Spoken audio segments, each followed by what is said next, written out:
Stand up. What's your name? Where are you from? Bruce Rainey from Austin, Texas. Bruce from Austin. Austin's like the Orange County of Texas. Okay, talk to me. What are you seeing here from this? This is a big exercise. There's a lot to take from it. It's good to give clarity to the separation of kind of these roles. It helps me break down where I'm really strong and where I'm really weak. And it was actually a little bit eye-opening. I'm a lot more of a hustler than I thought when I really thought I was more of a CEO. Okay, so if you categorize yourself right now inside your business, where is 90% of your energy? Hustler, entrepreneur, CEO, king? Well, it's probably 90% being a bad CEO. Okay, which means you're being what? If you're a bad CEO, then this would default you down to being a good what? Back to a hustler. Hustler or an entrepreneur. Right. Right? I'm telling you, there's nothing more frustrating than having a shitload of revenue and still fucking being broke. I agree. Like, you know what I'm saying? Absolutely. Like, I have clients, a couple of them in this room, for 4 years I've been telling them, you need to fucking pay yourself. The revenues went from 1.5 million to like 8 million to like 15 million to like 20 million. And they're fucking feeling all the weight and pressure of this massive organization with 137 employees, and yet they're still not making any more money, and the habits of not paying themselves from $1 million didn't change at 20. All that changed was 200% more fucking pressure, more stress, more payroll, more taxes, more entitled motherfuckers. But you feel you have entitled people on your team because you're starving. And so you have this dilemma. This is where we call it success in business to become an entrepreneur. I'd have you consider it's failure. We're not after being entrepreneurs at Warrior. We're not even after being CEOs. We're operating as fucking kings who have 3 domains of mastery. The game of power inside of the hustler, the make money phase. The game of production inside of the entrepreneur, the grow money phase. The game of profit, which is the keep money phase of the CEO, and the game of purpose, which is led by the king. This is hard. Very few people will ever pull this shit off. At Warrior, we are above the curve of men who have awakened to kings. Warrior is a path along that to kingship. But that's tough to talk about if we're a shitty CEO, who really means that we're a pretty good entrepreneur at making money and growing money, but we're not so damn good at keeping it or making profits. Would you describe that as where you are? You nailed it. That's it. Okay, and it's tough. It's a tough transition. It's a completely different mind fuck to go into that game of detail-oriented process and profits. Raise your hands if you know that's a mind fuck to make that leap. Raise your hand. Okay, hands down. How many of you know it's a mind fuck to go from hustler to entrepreneur? Raise your hand. Okay, hands down. How many of you, the idea of like living by purpose is just like a fantasy land in business? It's more just like, I'm still trying to figure out these first 3. Raise your hands. And that's how it was for me too. Only in the last about 18 months have I been able to operate there in a really powerful place. But what I didn't know is that the king is the position that will awaken all 3. The king awakens the entrepreneur. The king awakens the CEO. But if you don't tap into the king, and the king can only be found through the doorway of the truth. The king is behind. The words were simple. Seek and you shall find. Ask and it shall be opened unto you. Knock and it shall be given. This game itself of finding the king is found inside of us. The more I went to the truth, like it was hard at first. It was hard just to write truth down. Like just to to fucking write the truth down was almost impossible. Like there was like this force field on my hands. Like I would want to write it down, but I couldn't even write it down. I would be trying to write it down, which was not writing it down. And I would be like, and then I would drift into some bullshit and write some bullshit. And that because I was nervous. I was nervous. If I write it down, then I have to actually own that this is true. But right now, I'm very good at telling myself fiction. I'm a great storyteller. And because I'm a great storyteller, I've entertained myself with my own stories. And this is why a shitty CEO can go on for 2 decades.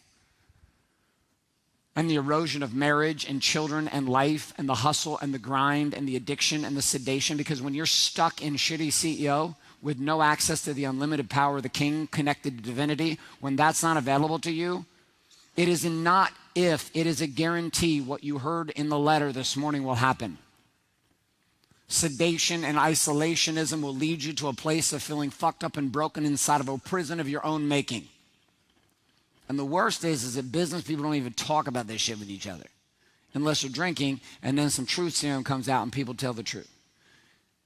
There's no room in church to be this honest. There's no room in business meetings to be this honest. It's just not there. People are like, how do I be this honest? You go to Warrior, that's what you do. Well, how do I start telling them the truth? You go to fucking Warrior Week, that's what you do. You would let it become compelled. You awaken the fucking king. Because the king has the keys to the entrepreneur. He has the keys and the commitment to the CEO. The hustler does not hold those keys. The hustler simply works for the king. And so most individuals will sit in these two realms. This hope game of one day I'll get to live a life of purpose. But the truth is I'm a fucking hustler, so I guess my purpose is just to hustle. And then the man takes the crown off, puts it down, walks away from the throne. And when he's gone and his wife and children are sitting inside the throne room, the queen after time recognizes you're not coming back. And so she takes the crown of the king and she puts it where? On her own head. And then your feminine wife becomes a man. A man to run the house, a man to run the children, a man to deal with the bullshit that you're not providing. And then you come home and you get surprised. Why don't you want to give me the throne back? And then you live the warrior's way for 3 days. You're like, babe, I went to Warrior Con. Do you not see my shirt? Be more, do more, suck less. I'd actually like a little more sucking, but I'll explain what that means. And then you come back to a reality, which is you spend a decade or two fucking it up. You come back to your teams. That's hilarious. Most entrepreneurs go away to this retreat type of game in the December time, get a big vision, and come home to their teams, and their teams turn on a clock. And they know this shit's not going to last. This motherfucker's going to drift right back to where he was, and they just hold out and wait. My salons were that way. Because for a time, my wife and I did not run our salons the way we needed to. And then I came back, and they realized I stayed, and I fired half the bitches in my salon. And we started over. Because the king was back, and the king was not leaving. But my wife was a 4-year war. She didn't trust me anymore. My team members didn't trust me anymore because I was a shitty CEO.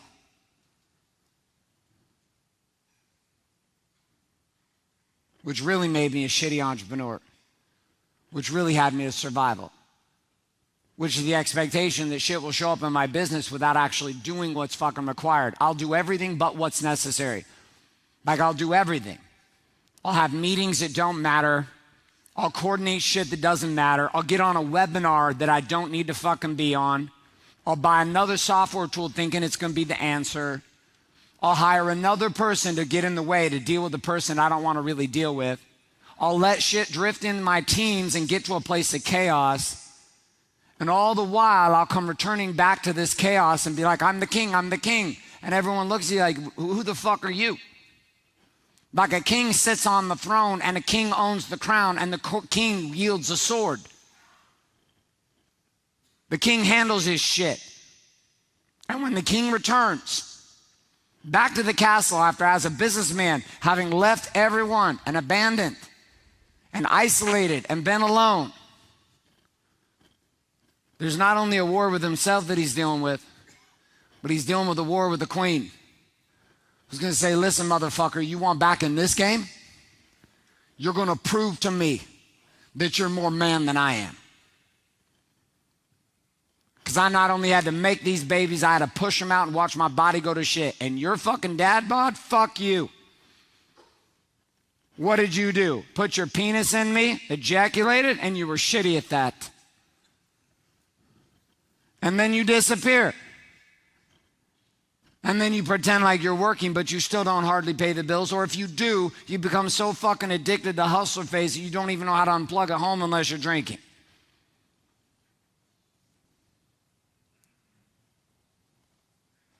And all more marketing will do is add more chaos to an equation that already doesn't work. More money will just make the fucking problem worse if we don't deal with the root cause that created this fucking problem in the first place. Which is just acknowledging, holy shit, I'm not where I tell myself I am. There's power in this, but it's scary. Why is it scary to see this? You've got to face the reality. Most people don't want to. We want to hide from it. We don't want to tell the truth about it. And why do you not want to tell the truth about it? It's hard to admit your failure or you're failing. Show of hands. How many people in the room have failed in the money game at some point? Raise your hands. Okay, look around. Keep your hands up. Look around. I apologize. There we go.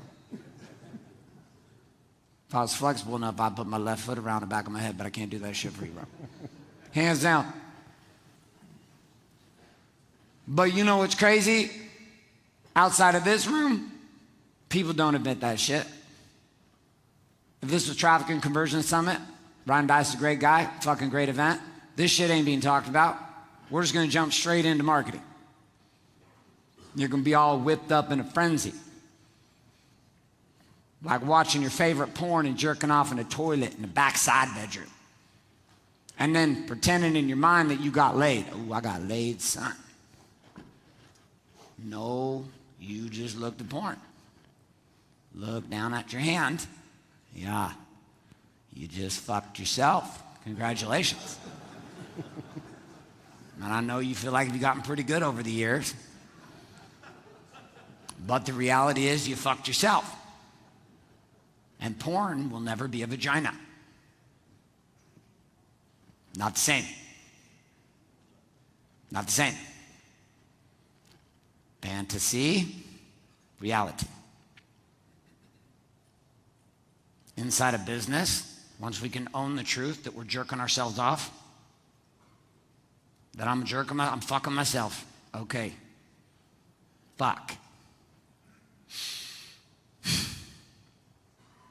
No, that's where I am. And I'm not going to excuse it away because guess what? It's the truth. And then you start to recognize you're not the only one. When I started sharing this message, I was like very nervous. Like I would just out of nowhere, I got stopped getting asked to speak at events because I was used to go speak at a lot of events, and then I would get on the stage and I'd be like, yeah, I don't really want to train on sales right now. I just want to talk about fucking liars. So they would say, and now, to teach us high-level selling, welcome to the stage, Garrett White. Ah! And I'd be like, all right.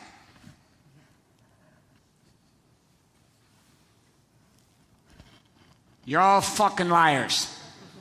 Then I would look in the back and the event director's panicking, looking at the script. And I didn't give a fuck because I saw the problem. But I was scared to do it, but I wanted to set myself free. So I didn't care what the consequence was. But then this thing started happening, the emails and the messages and the texts and the guy pulling me on the side and the people at the church and everyone else was like, bro, shh, hey. Dude, I totally resonate with what you're saying. I can't actually tell anyone I'm watching your videos, but just know I'm watching your videos. With headphones on, it's okay. I believe. I was like, you don't believe? People will say, well, you're starting to talk like Garrett. I was like, if you mean tell the truth, yeah, you probably are. Sound like a bunch of Garretts now. No, that's what the truth sounds like in a land of fucking liars. It's a weird language. In a land of liars, the truth is received as a declaration of war. Write that shit down. In the land of liars, the truth is received as a declaration of war. In the land of liars, a declaration of truth is a declaration of war. I did not know this is what I was doing. I was not intending to start a war. I just recognized quickly that in telling the truth, this happened. Now what are you hearing? I'm hearing that I'm really the king of the business. I'm just not wanting to accept responsibility for that role.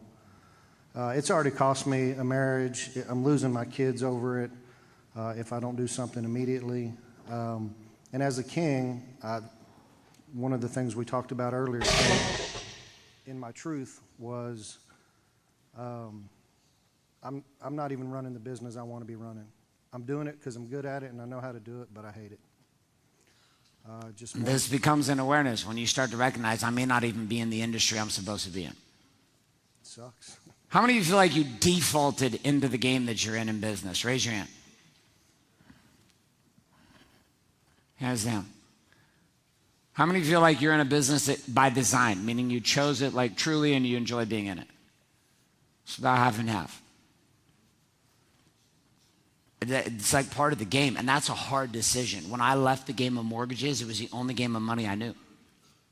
I didn't think anyone else could make money do anything else, which was so funny when I think about it now. But when I look back then, as a broke PE teacher who became a mortgage banker and broker, I didn't think there was any possible way you could make money doing something else than the shit that I was doing. So then when I stopped doing loans in 2008, I was fucking lost because the only thing I'd ever made money in was doing this thing, and then I didn't have a clue there was any more money to be made, which again sounds fucking ridiculous.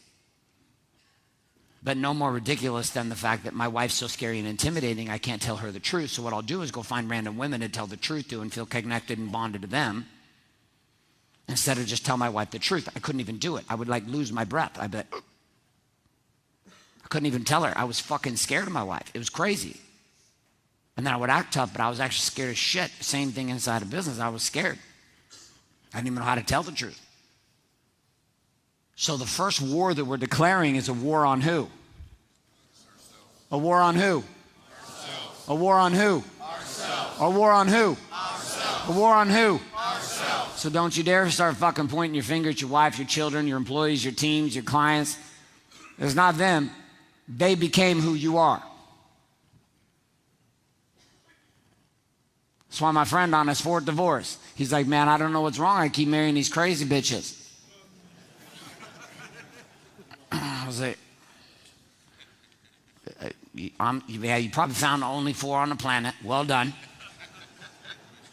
I was like, you probably get a prize for that somewhere, not for me. I said, or we just look at the common denominator inside of your last 4 divorces. You, asshole. And guess what will happen number 5 and number 6, number 7 if you don't figure this shit out? Just more divorces. Divorces are just like businesses. You can leave the industry you're in. If you fucking suck at marketing in this industry, don't think you're going to go into a new industry and all of a sudden be good at marketing. You realize that's not how it works. If you suck at selling right now, you don't just change industries and become magically good at selling. If you suck at technology now, you don't just change products and all of a sudden you like became a fucking genius. Well, I was doing real estate and I suck at technology. Now I'm, selling insurance and now I'm really fucking good at technology. Nope, you're still an asshole who sucks at technology. The only thing that changes is you have a new product. Well, if I move to a different city, that's a problem. I don't have any opportunity in the city. Nope, you're an asshole in Houston, you'll be an asshole in LA. So you're going with you everywhere. The coolest part about having the skill sets of a businessman who operates from hustler, who operates from entrepreneur, who operates from the place of CEO and stands in a powerful place of purpose as a king, is it doesn't matter what the fuck you sell. You want to do something different in a different country, guess what? Fine. then fucking move. You want to stop doing the thing you're doing and start something new? Fine.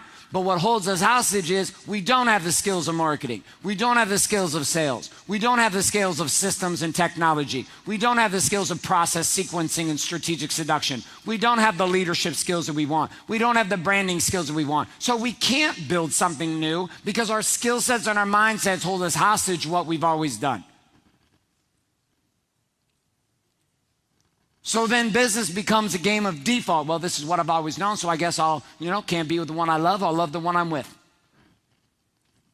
Well, maybe that's fucked up. Maybe it's the opposite. Maybe the opposite is I just got to get real with myself, get true with myself, and inside of that place, find a new path. And that path to freedom is not necessarily leaving the industry I'm in. It's obtaining the skill sets required at hustler, entrepreneur, and CEO, empowered by the king, and then making a decision. Because sometimes the problem is you're a shitty CEO, so you're not getting paid. And so you hate the industry because you're not getting paid, not because the industry sucks. And so I watch people come to me, well, this industry sucks, or this product sucks. No, you suck. Because if you were getting paid, you'd talk totally different, but you're not. You're talking to me like this from a broke place. You're talking to me from a struggling, profitable position. You're not talking to me about this from a place of you got fucking massive revenues and you had a tax liability last year of $3 million in personal income. That's not where people come to me with those problems. They gonna come to me with tax problems, a personal income tax of $3 million. They come to me with problems if I can't fucking pay the bills. I hate this industry, it's bullshit.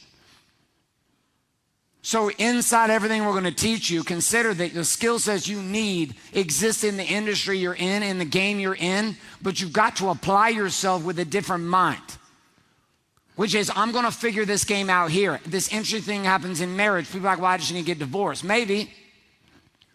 But what might happen if you doubled down and actually acted like a fucking king inside of your relationship?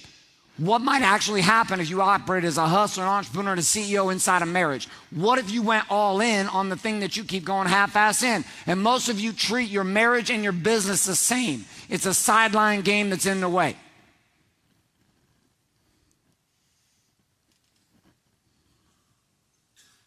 And then you wonder why it doesn't work. Well, why did my marriage not work? Well, the same reason your business isn't working. This sucks. I had to hear, I know. I didn't want to hear this. I wanted to blame anybody and everybody I possibly could but myself. I want to blame the market conditions. I wanted to blame the government. I want to blame the church. I wanted to blame my wife. I want to blame my mom, blame my dad for not being a man. I wanted to, whatever. Then I had to make a fucking decision. The decision was, what am I fucking committed to? And I didn't have much to be committed to but one thing. What was it? The truth. And it wasn't as easy to tell the truth. So I had to start with something different. I had to stop what? I had to stop what? There's a word I like to put in the middle. Stop what? They didn't let me put it on the book. My brother's like, we won't be able to sell a lot. I was like, well, you could put it on there with the asterisk. I was like, I don't want to be the asterisk guy. Can we just put fucking on there? And they're like, well, yeah, but you won't sell very many. I was like, fine. So we just put fucking inside the book, not on the cover. So the first place we start is stop what? Fucking lying. Stop. Fucking lying. Stop. Fucking lying. Stop. Fucking lying. Stop. Fucking lying. Stop. Fucking lying. Because you can't start doing some shit if you don't stop there. Like the beginning of telling the truth is on the flip side of stopping the desire to lie. Nothing we will teach you the next 3 days will stick or work if you don't get this. It just won't. There's a couple kinds of lies, though. There's lies that you tell, but here's the worst ones. The lies you don't tell, which is what you actually want. See, when you lie about where you are, you also lie about what you truly desire. Like in your heart, what you really want. At the end of the day, I didn't even really want to get laid. Like, I wanted to get laid, but what I really wanted is I wanted to be wanted by my wife. That's what I wanted, man. I just wanted to be wanted, Larry. Just like you. I just wanted to be wanted for me. Not to be anything else, just be enough for me. Please just care about me enough. Just tell me good job hunting and bringing home some buffalo today. That's all I wanted. But I couldn't even see that because I couldn't even be honest about the lies that I was sitting in that moment.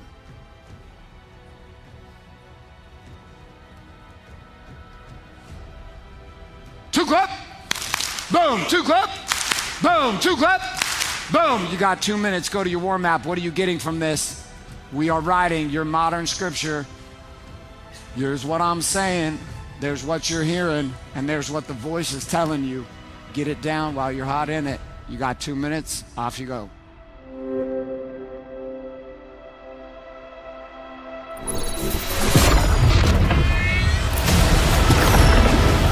The miracle will happen. It might not happen the first time you open it. It might not happen the second time you open it. But I promise you this, at some point this will fucking click and your life will be unrecognizable. I became a different man. I don't compromise. I don't negotiate. I have this clarity and certainty of where I'm going, and I don't negotiate with anyone. You can't put a dollar figure on that. And this right here is all the work, all the effort of all the men that have come before me in the palm of your hands. It's an opportunity for you to change your own life and change the lives of those that are around you.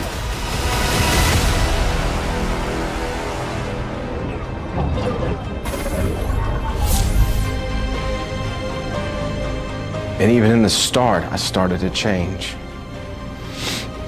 There's been a lot of work. I've done a fuck ton of work. I devoured the content once I got it.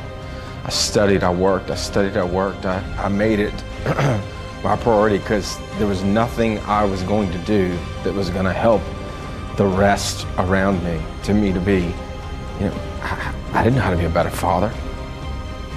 I didn't know how to be a better husband. My relationship with my wife is on its peak. For that, I'm very grateful. My business has exploded, and that is because this concept of warrior is growing from the inside out. And I just would say, why wouldn't you do it? Why wouldn't you take that chance? Why wouldn't you find enough value in yourself to make this decision, become part of a movement, a brotherhood? It's the best thing I've ever done. It's too hard to do it by yourself. And I don't choose to do it by myself anymore, and now I don't have to. The results came. I changed.